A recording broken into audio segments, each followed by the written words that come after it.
राज्याच्या राजकारणात आपण बघतोय खूप मोठे सध्या बदल झालेले बघायला मिळतात। अनेक आपण बघतो पक्षांमध्ये मोठ्या प्रमाणात पक्षांतर झाले आहेत, तर काही पक्षांमध्ये दुफळी निर्माण झाले आहेत। एकाच पक्षातना दोन वेगवेगळे गट निर्माण झाले।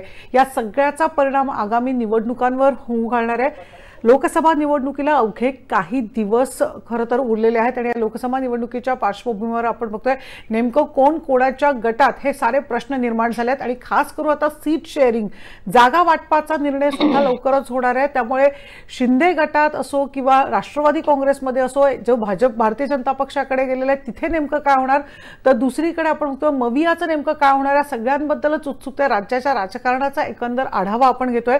सध्या बीडमध्ये जाऊया। बीडमध्ये सुकेशनी नाईकवाडे आपल्या बरोबर आहेत। सुकेशनी, बीड मध्ये जर आपण बघितलं एक वेगळं चित्र बघायला मिळतं। एकीकडे धनंजय मुंडे आणि पंकजा मुंडे एकाच बोटीतनं बघायला मिळतात, तर संदीप क्षीरसागर हे राष्ट्रवादी काँग्रेसमध्ये शरद पवारांच्या गोटात आहेत। काय एकंदर चित्र असेल, कशा प्रकारे एक प्रकार दुफळी यावेळी निर्माण झालेली बघायला मिळते? निश्चित मनुश्री, सध्याला स्थिती पाहायला गेलं तर ज्या पद्धतीने आता आपण बोललेले आहेत की राज्याच्या जे राजकारणाचे समीकरण आहेत ते फार बदललेले आहेत। आपण सध्याला पाहू शकतो की सद्यस्थितीला पाहायला गेलं तर पक्ष जरी एक असला तर त्या ठिकाणी दोन दोन फळ्या निर्माण झालेल्या आहेत आणि म्हणून या ठिकाणी जे आहेत ते जे कार्यकर्ते आहेत त्यांच्यामध्ये खूप मोठा संभ्रम निर्माण झालेला आहे।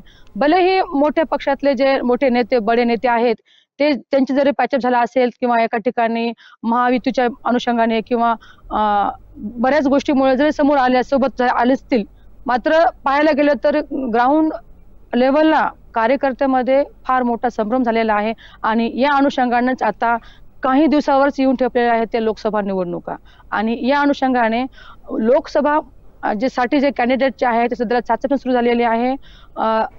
राष्ट्रवादी काँग्रेस शरद पवार गटाच्या वतीने जे आहे ते बीड लोकसभा मतदारसंघातून जे आहे ते काही कॅन्डिडेट या ठिकाणी म्हणजे चाचपणी सुरू झालेली आहे। 5 लोकांना या ठिकाणी त्यांच्या सिलेक्ट करण्यात आलेलं आहे आणि त्या अनुषंगाने त्या लोकांच्या दल जे आहे ते मतदारसंघामध्ये वावर सुद्धा सुरू झालेला आहे। ते लोकांमध्ये उठणं बसणं देखील सुरू झालेलं आहे। काही दिवसापूर्वीच पाहायला गेलं तर जे महायुती आहे त्या युतीच्या अनुषंगाने देखील एक मेळावा बीडमध्ये काही दिवसापूर्वी झाला होता आणि या मेळाव्याच्याच वेळेला जे आहे ते एक मोठं प्रश्न निर्माण झाला होता, तो म्हणजे स्वर्गीय लोकनेते गोपीनाथराव मुंडे यांच्या पोस्टरवरून।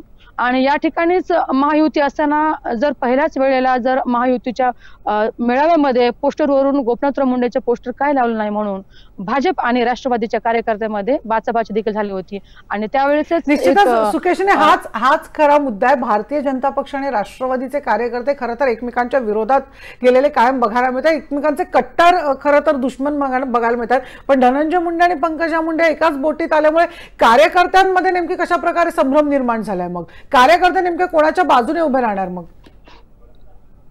आतापर्यंत जे चित्र होतं ते दोघांचंही एका विरोधात होतं आणि आता हे दोघं बहीण भाऊ एकत्र आल्यामुळे निश्चितच येणाऱ्या कॅन्डिडेटला जो आहे तो फायदा होणार आहे। मात्र ग्राउंड लेवलला जेव्हा पाहायला जातो तेव्हा पक्ष जे कार्यकर्ते आहेत ते एकमेकाच्या विरोधामध्ये आतापर्यंत लढलेले आहेत आणि कायमस्वरूपी तटस्थ अशी त्यांची भूमिका आपल्याला पाहायला भेटलेली आहे।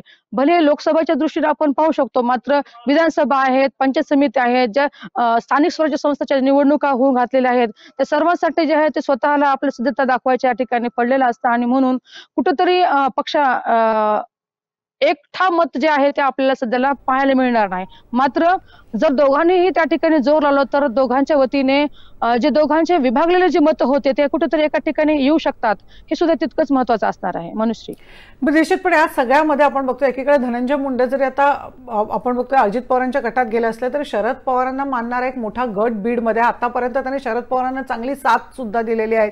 अगदी गेल्या वेळी आपण बघतो पंकजा मुंडेंना पाडून राष्ट्रवादी अगदी जिंकून आलेली आहे आणि या सगळ्यामध्ये आता म्हणजे शरद पवारांचा गट जो आहे, संदीप क्षीरसागर शरद पवारांच्या गटात सुद्धा आपल्याला बघायला मिळतात।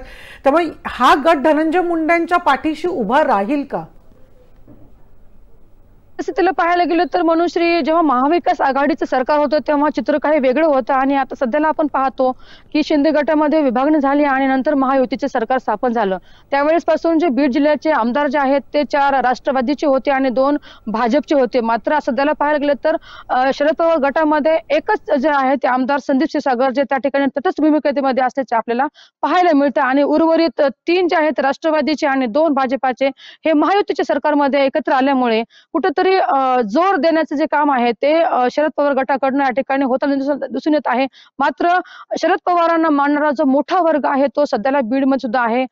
खूप मोठ्या संस्थानिक म्हणून देखील शरद पवारांना पाहिलं जातं. खूप मोठ्या संस्था त्यांच्या आज सुद्धा या ठिकाणी आहे, शिक्षण संस्था आहेत आणि त्या माध्यमातून जे त्यांचे कार्य आहे ते खूप मोठं आहे आणि म्हणून या ठिकाणी जे आहे ते पाय बांधणी म्हणता येईल ती सध्याला पाहायला मिळत आहे. म्हणजे शरद पवार गटाकडनं जे आहे ते खूप काटेकी टक्कर देखील आपल्याला पाहायला मिळणार आहे यंदाच्या. मनुश्री, निश्चितच. आणि हीच खरी तर रंगत यावेळी निवडणुकीची असणार आहे. खूप वेगळी अशी निवडणूक बघायला मिळते, कारण थेट राष्ट्रवादी आणि शिवसेनेमध्ये दोन गट समोरासमोर पडल्यामुळे या दोन गटात सुद्धा एक प्रकारे आपण बघतोय चुरस बघायला मिळते. धन्यवाद या सगळ्या माहितीबद्दल. आपण तो बीडमध्ये एकीकडे चित्र वेगळं दिसताना राज्यात सुद्धा इतर ठिकाणी अशाच प्रकारे वेगवेगळ्या रंगत आपल्याला बघायला मिळणार आहे. हा आढावा आपण घेत राहणार आहोत, पण इथेच थांबूया. पाहत रहा टाइम्स नाऊ मराठी.